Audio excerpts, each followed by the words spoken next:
What's cracking, guys? Razer Vasquez back with Tech Tuesday, and this topic is going to be about the Xbox One and the Xbox One S.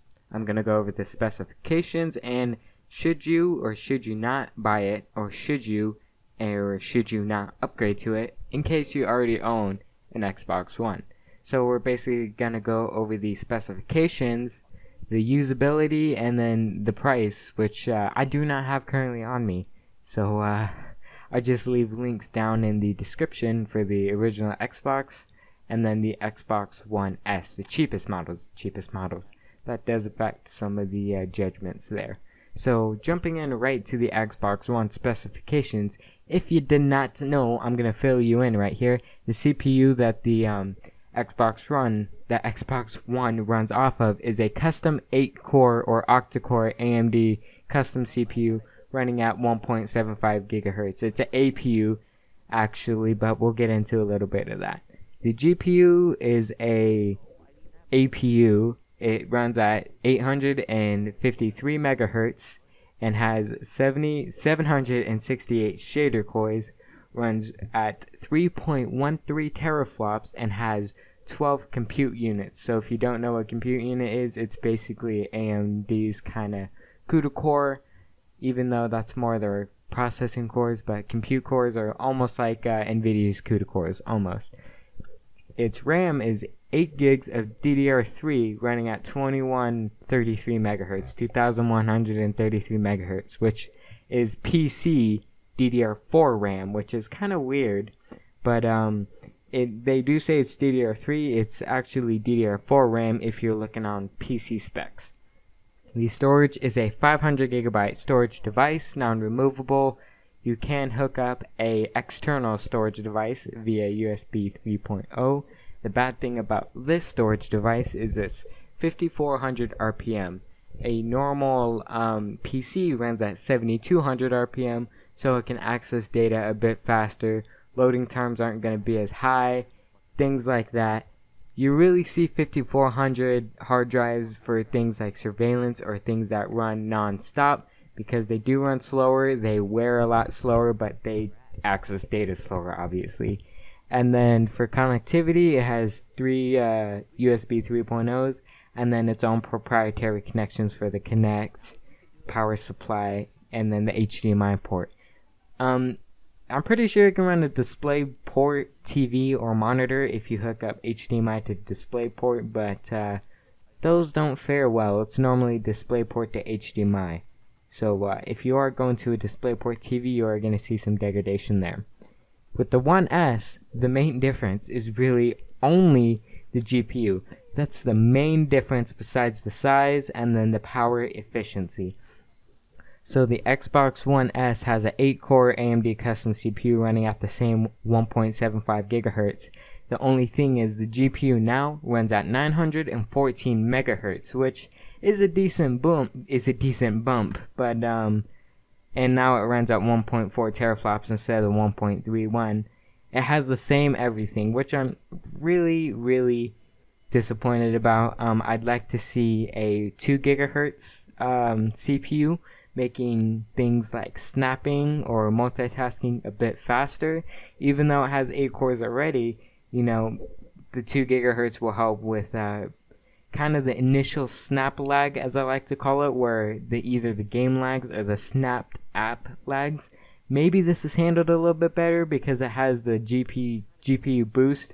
I'm not imagining a lot, since snapped apps really don't depend on the GPU, it's more the GPU. The 914 GPU bump allows for 4K video playback. I had to say that loud. People were astonished that, oh, 4K gaming. Titan X can barely handle 4K gaming. $1,000 graphics card can barely handle 4K gaming. Your console is not going to handle 4K gaming. It's 4K playback if you have a 4K television. If you have 1080p, you're not going to see no benefits. However, in games, the games actually do run faster. So games like Hitman Absolution, I think it is, have unlocked frame rates. So you see it around 30 FPS, but with the new Xbox One, you do get a bit of a better frame rate, and I'm gonna assume older games like Battlefield 4 that won't optimize as well keep a higher frame rate too, especially during explosions. So that's always well and dandy.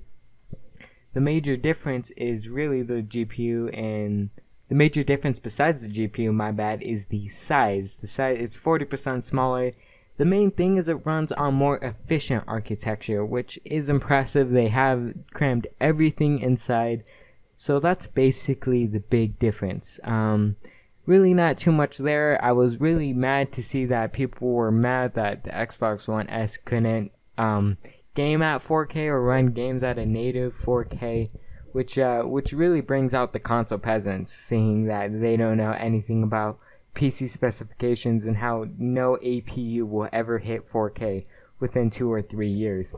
Even the highest class ones, they're not hitting 4K for a little bit, at least playable frame rates at nicer details.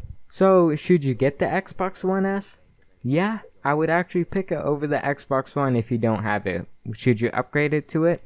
No, it's a waste of money, especially the GameStop trade-in deals, like you get like $60, $100 to trade in.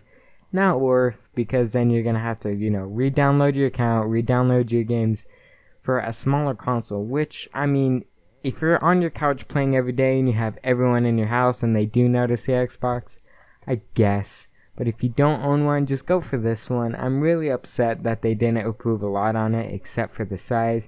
However, we do have the Xbox 360 and then the 360 Slim.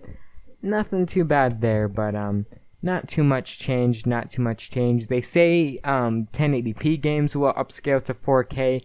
Don't fall for that shit. 4K scales perfectly with 1080p no matter what. The Xbox One, any game that runs on 1080p on the Xbox One will upscale to 4K beautifully. That's just the nature of 4K, because 4K is exactly 4 times pixels at 1080p. Anything can do that. Even my PC, which is a piece of junk, if I play a game at 1080p, I'm still gonna get those 60 plus frames per second, because it's pushing the same resolution, except the resolution is just kinda scaled by 4, so you're really just seeing a 1080p screen. Besides that, the Xbox One Scorpio, the Xbox One Plus, as I like to call it, is going to come out next year. That's the one that may hit 4K video games. I don't want to say it, but it has a GPU, rumored to have a GPU, the same specification as a GTX 1070, which is basically a 980 Ti. So look at 4K kind of benchmarks for the 980 Ti.